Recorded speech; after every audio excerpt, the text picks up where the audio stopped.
There's a form of manipulation that relies on your relief and your gratitude.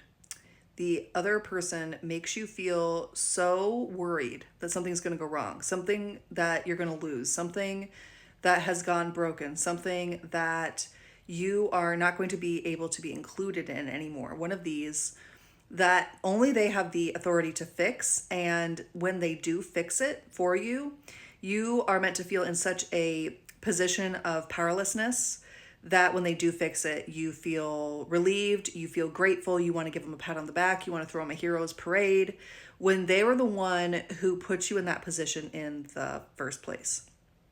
And when you experience manipulation like this, you can know that it's happening because of the feeling you get in your body, the first honest feeling in your body. Now, if you're someone who's not very used to working with your emotions, no judgment, because they are often chaotic and noisy, and there's a lot going on with them. But if you can catch that first honest reaction that you get, that is not fear, that is most likely the honest feeling that you're feeling about it. The rest of it that comes in is your self-defense mechanisms, your safety mechanisms, the fear, the worry, the anxiety about how this is going to get fixed. And the manipulation that I'm talking about is meant to make you feel those things so that when it finally does get fixed by the perpetrator, you think they're a really great person. You have really good feelings about them because they took away your anxiety, your fear, and your worry that they caused in the first place.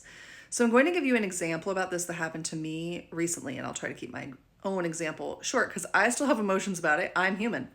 But I haven't been on this platform in a while. And the reason is that I logged in at the end of January or early February, and I couldn't get into my account, which was strange, but I thought maybe I had just reset and I didn't know my password. So I went over to my desktop later that day only to find out that my account had been taken down completely without warning, and I was being accused of deceptive practices. I was being accused of the most egregious kind of behavior on this app, and I got the most severe punishment. Not only was the platform taken down, but my account, I couldn't even access this platform.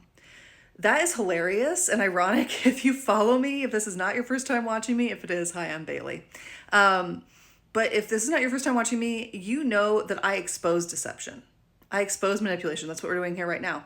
And that I only have that kind of message to share. There's nothing sneaky going on over here. So I appealed it, of course, and immediately within the hour, it was supposed to take like 2 days or something, but within the hour, it was revoked. The ban was revoked because when a person looked at it, they probably said, what? Like, that doesn't make any sense. It was a ridiculous claim.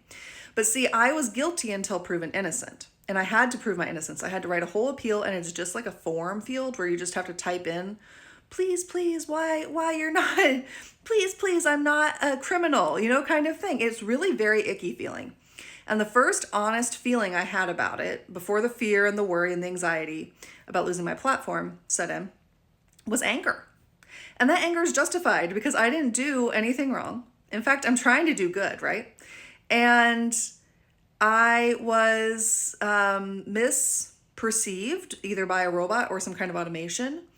And I was guilty until proven innocent. And I was being labeled a criminal and having a shameful finger wagging at me from the platform. And it didn't feel good. And it shouldn't have felt good.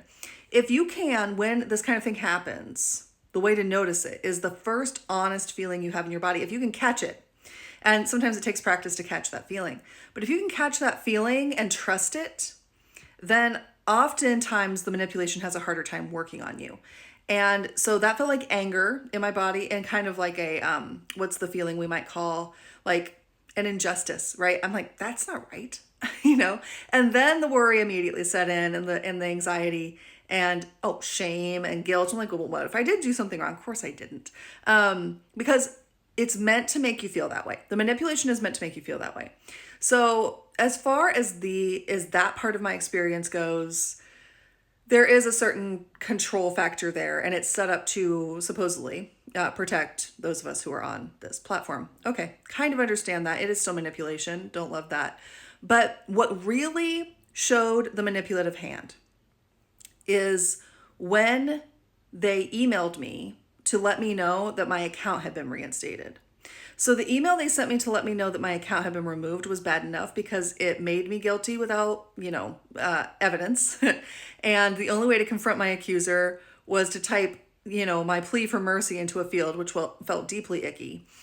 And then have them review it and hope that they showed me that mercy. Now, when they sent me the email to let me know that it had been reversed within the hour, they made it sound like they were the big heroes. They were taking the relief and the anxiety off of me and the worry because they had fixed the problem. It literally says something like, "We fixed it. Here's how we fixed it." And I'm like, you caused the problem in the first place. You're the reason I'm in this position.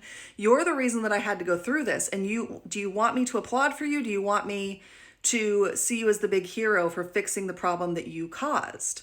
The answer is yes. And that is what this form of manipulation is. This is much less about my story and much more about recognizing this type of manipulation out in the world. I'm using my story as a case study for it. But the language was, hey, you don't have to worry anymore. You're reinstated. Turns out you're a good person after all. Turns out that you're not the criminal, delinquent meanie that we said that you were. And I'm sitting over there thinking, I knew that, right? And if this manipulation comes to you, you're going to say, yeah, I know. because you're, whoever it is, you're the person, the organization, the system, the structure, you're the one who put me over here. But the anxiety and the worry and the fear are meant to set in to make you feel maligned and set apart from the group. One of our most primordial fears is being cast out, is being isolated, is being rejected from a group, from a community, from a space where we want to feel belonging. And that's why shunning works so well, because people fear being shut out of their community. We're social animals. It's one of our most fundamental needs. And so this is really playing on all of that, right? That in my example anyway, it was playing on my fear of not being part of the group. And then when I received the email letting me know it had been reversed, it was playing on reversing that fear and making them the ones that had reversed it. And I was a content strategist for 15 years. I know what it's like to write those emails. I don't know that this was a conscious decision, except it does really, really put their organization in a huge position of power over little old me or little old you or little old whoever. And at some subconscious level, at least, it is meant to do that. It is manipulation to keep you small and keep them in more control. Now, this doesn't just happen on big platforms like this. It happens within our relationships. It happens within our work. It happens within our careers. It happens within other systems and structures and hierarchies where someone causes a problem for you and you feel anger or you feel injustice or you feel rightfully like, what the actual heck? And then they come in and solve it. And your worry is relieved, your anxiety is relieved, your fear of what you were going to lose, your fear of what was going to happen next, your fear of being rejected from the group, that all goes away, and it is meant to make you feel relief and gratitude toward them. It's meant to put all the good feelings back onto them, even though they were the ones who casted aspersions and maltreatment and judgments that weren't correct and misperceptions onto you and tried to make you assume them. Because in my example too, see, they were trying to make me assume the identity of guilty person unless I pleaded for my innocence, right? And that's not how it works in a court of law, or not supposed to work in a court of law. That's not how it goes. That's a form of manipulation. It's not a form of truth and justice and structure. So I am back on this platform. I do not feel as safe here as I did before, but I do want to be in community with my people here. I will continue to be talking about manipulations, even when they come from the very structures that I work and live within, because they very often do come from the very structures that we work and live within. Trust that honest feeling within you, the one that doesn't go away, the one that isn't based out of fear. You can trust that. It's your instinct, it's your intuition. It's trying to tell you something when you sit back and take time to reflect and examine it. I see you and I appreciate you.